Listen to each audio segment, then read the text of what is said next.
पैसों ने मचाई रिश्तों की तबाही। कहते हैं कि इस दुनिया में रिश्तों से बड़ी कोई अमूल्य वस्तु नहीं होती। कुछ खून के रिश्ते होते हुए भी सिर्फ अपना मतलब और फायदा देखा करते हैं, और कुछ रिश्ते ऐसे होते हैं जो खून के तो नहीं होते, पर वो जिंदगी खत्म होने के बाद भी आपका साथ दे जाते हैं। ये कहानी शुरू होती है आज से कुछ सालों पहले। जगह थी दिल्ली। एक छोटा सा घर जहां एक माता पिता थे और साथ थे उनके 3 बच्चे। 2 लड़के हो जाने के बाद उन्होंने तीसरी लड़की चाही थी, पर तीसरा भी लड़का हुआ। ये कहानी है उसी तीसरे लड़के की जिसका नाम था विनय।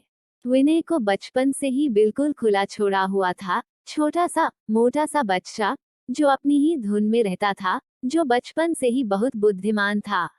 माता पिता का ज्यादा ध्यान अपने दोनों बड़े बच्चों पर ज्यादा रहता था। शायद तीसरे पर इतना ध्यान न देने की वजह थी कि बड़े दोनों बच्चे उतने बुद्धिमान नहीं थे जितना विनय था। विनय अपनी पढ़ाई खुद करता। विनय का पहला स्कूल 5वीं कक्षा तक ही था। जब 6वीं कक्षा में विनय को दूसरे स्कूल में दाखिला लेना था, तब उसके पिताजी दिल्ली में नहीं थे और मां ने स्कूल जाने से मना कर दिया था। 6वीं क्लास का बच्चा बहुत छोटा होता है, लेकिन विनय ने जाकर अपना दाखिला स्कूल में खुद करवाया। अब जिंदगी ऐसे ही चलने लगी। घर में पैसों की तंगी की वजह से विनय जब 11वीं कक्षा में था, तो उसने घर घर जाकर अखबार बांटने शुरू किए, जिससे वो अपनी स्कूल की फीस भर देता था। फिर 12वीं के बाद घर वालों ने पढ़ाई छोड़ने को कहा, क्योंकि उनके पास उतने पैसे नहीं थे कि वो विनय को पढ़ा पाते। परंतु विनय ने हिम्मत नहीं हारी। वो अपनी पढ़ाई नहीं छोड़ सकता था, जिसके लिए वह सुबह अखबार बांटता था और फिर स्कूल जाता था। फिर शाम को एक छोटे से होटल में जाकर वेटर का काम करता था, जिससे वो अपनी फीस भर देता था। कुछ समय बाद विनय ने एरोनॉटिकल की परीक्षा दी, जिसमें वो पास हो गया। पर जब वो कॉलेज में दाखिला लेने गया, तो कॉलेज वालों ने 2 लाख फीस के तौर पर मांगे। विनय के पास इतने पैसे नहीं थे और उसके पिताजी ने पैसे देने से मना कर दिया था। हताश विनय, वो दाखिला नहीं ले पाया और एक छोटी सी 10,000 की नौकरी करने लगा। परंतु अब उसके अंदर एक गुस्सा भर गया था, क्योंकि जिंदगी उसको बहुत कुछ दे सकती थी, पर किसी ने मदद नहीं की, इसलिए वो भी आम लोगों की तरह एक साधारण सी नौकरी करने लगा। पर उसके अंदर कुछ कर दिखाने की क्षमता बहुत पहले से ही थी। नौकरी के साथ साथ उसने अपना एक व्यापार शुरू किया। बहुत जगह से उधार लेकर धीरे धीरे वो व्यापार खूब बढ़ने लगा। अब विनय के पास खूब पैसा था और वो उन्नति के रास्ते पर निकल चुका था। जो घर के लोग विनय को पूछते तक नहीं थे, अब वो लोग उसके आगे पीछे घूमते थे। विनय उनके लिए सब करता था, क्योंकि वो अपने आप को एक पेड़ की तरह समझता था और अपने मन में कहता था कि मैं बस इस दुनिया में सबको छाया देने के लिए आया हूँ, भले ही कोई मुझे सहारा दे या न दे। जब विनय की जिंदगी में सिर्फ उन्नति थी, तभी उसकी मुलाकात एक लड़की से हुई, जिसका नाम था विधि। विनय और विधि की अब अच्छी बातचीत शुरू हो गई थी और वो दोनों अच्छे दोस्त बन गए थे। परंतु उनकी ये दोस्ती कब प्यार में बदल गई, पता ही नहीं चला। और एक दिन उन दोनों ने ये इजहार कर दिया कि वो दोनों एक दूसरे से प्यार करते हैं। विधि विनय के कारोबार में उसका हाथ बटाने लगी। विनय और विधि ऐसे हो गए थे कि जहां विनय होगा, वहां विधि आपको मिल ही जाएगी। वो एक दूसरे को एक पल के लिए भी नहीं छोड़ते थे। घर वालों को सब पता था, पर कोई कुछ कहता नहीं था, क्योंकि विनय सबकी पैसों से मदद करता था। धीरे धीरे विनय का वक्त पलटा और उसे कारोबार में नुकसान होना शुरू हो गया। विनय और विधि ने अपने कारोबार को बचाने की खूब कोशिश की, पर वो नीचे गिरता ही रहा।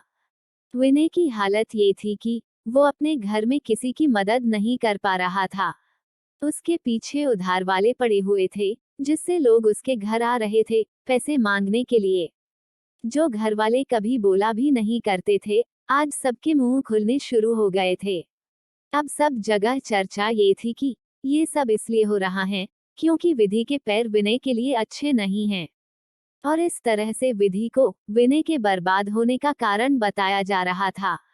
पर बात आगे बढ़ती उससे पहले विनय ने ये ऐलान कर दिया कि वो विधि से बहुत जल्द शादी करने वाला है।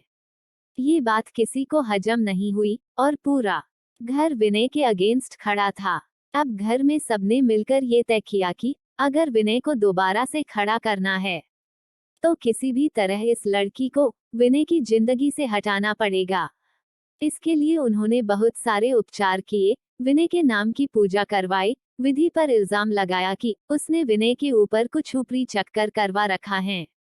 पर विनय नहीं माना, उसका प्यार वैसे ही बरकरार था। बात इतनी बढ़ गई थी कि विधि को अलग करने के लिए कुछ लोगों ने विधि पर ये इल्जाम तक लगा दिया कि विधि एक चरित्रहीन लड़की है। और ये बात जब विनय के कानों तक आई तो विनय को बहुत गुस्सा आया। उसने लोगों को खुलकर जवाब दिया, पर उसके प्यार में कोई कमी नहीं आई। उस समय विधि बिल्कुल टूट चुकी थी, पर विनय ने हार नहीं मानी। अचानक से जब एक दिन विधि एक मंदिर गई और वहां जाकर अपनी और विनय की जन्म कुंडली दिखाई, तो पंडित ने बताया कि आपके पैर बहुत ही मनहूस हैं। इस लड़के के लिए आप जब तक इसकी जिंदगी में रहोगे तब तक ये कभी नहीं उठ पाएगा। ये सब सुनकर मानो विधि बिल्कुल टूट ही गई। उसने बहुत सोचा और सोचने के बाद इस नतीजे पर पहुंची कि अब वो विनय की जिंदगी से बहुत दूर चली जाएगी और उससे कभी बात नहीं करेगी। शायद तभी सब ठीक होगा। विधि ने ऐसा करना चाहा, पर वो अपने आप को रोक नहीं पाई और विनय के प्यार ने ऐसा करने नहीं दिया। फिर अंत में विधि ने ये निर्णय लिया कि वो इस दुनिया से चली जाएगी, क्योंकि वो जब तक इस दुनिया में रहेगी वो विनय से दूर नहीं रह पाएगी। तब उसने विनय के लिए एक पत्र लिखा, जिसमें ये लिखा था कि विनय, मैं अब और ये जिल्लत भरी जिंदगी नहीं जी पा रही हूँ। अब मेरा इस दुनिया से जाना जरूरी है, हो सके तो मुझे माफ कर देना। और अंत में उसने लिखा कि विनय, अगर तुमने मुझसे कभी भी प्यार किया होगा तो तुम दोबारा से अपने व्यापार को उसी तरह से खड़ा करोगे और अपने औहदे को वापस से वही लाओगे। एक दिन फिर पता चला कि विधि ने आत्महत्या कर ली थी। विनय को बहुत बड़ा धक्का लगा था, मानो वो बिल्कुल खत्म सा हो गया था। उसके सपने में विधि आती थी और ये बोलती थी कि विनय, तुम्हें मेरे लिए उठना पड़ेगा। कुछ साल बीत गए। अब विनय ने दोबारा से व्यापार शुरू किया, ये सोचकर कि अब उसके जीने का मकसद ही विधि का सपना पूरा करना है। और फिर कुछ साल बाद विनय ने अपने व्यापार को उसी जगह पर लाकर खड़ा कर दिया। वापस से लोग उसके आगे पीछे घूमने लगे और उसका औहदा वैसे ही हो गया। सब थे उसके पास, पर उसने अपनी सबसे अमूल्य वस्तु खो दी थी। ये हैं रिश्ते। जब पैसा होता है तब आपकी बड़ी से बड़ी गलती भी लोग पी जाते हैं, पर जब आपके पास कुछ नहीं होता तो इंसान कुछ ना भी करे तब भी वो सबकी नजरों में गलत ही होता है। इस कहानी में विनय का वापस से उठना इसलिए नहीं था कि विधि के पैर खराब थे। विनय के लिए अब विधि नहीं थी उसकी जिंदगी में, तो इसलिए वो उठ गया था। पर बात ये होती है, जब कोई अपना हमसे खोता है तो उसके बाद उसकी आखिरी इच्छा को पूरा करना ही जिंदगी का मकसद हो जाता है। और यहाँ विनय के साथ भी ऐसा ही हुआ। इसलिए आज विनय दोबारा से विधि की वजह से ही खड़ा है और वो ये बात हर जगह बताता है और जहाँ भी जाता है बस यही कहता है कि विधि, मैं तुमसे बहुत प्यार करता हूँ और मुझे पता है कि तुम जहाँ भी होगी मुझसे उतना ही प्यार कर रही होगी। अंत में बस इतना ही कि कुछ रिश्ते खून के रिश्तों से ज्यादा बड़े होते हैं, जो बिना किसी स्वार्थ के हमारा साथ देते हैं। इस कहानी में विधि ने अपनी जान तक दे दी, सिर्फ इसलिए क्योंकि वो विनय को उसकी जिंदगी दोबारा देना चाहती थी। लेकिन बात ये नहीं समझ आती कि क्यों दुनिया में लोग पैसों से रिश्तों को तोलते हैं। इसलिए तो आज दुनिया से इंसानियत खत्म होती जा रही है और इंसान निर्मोही हो गए हैं।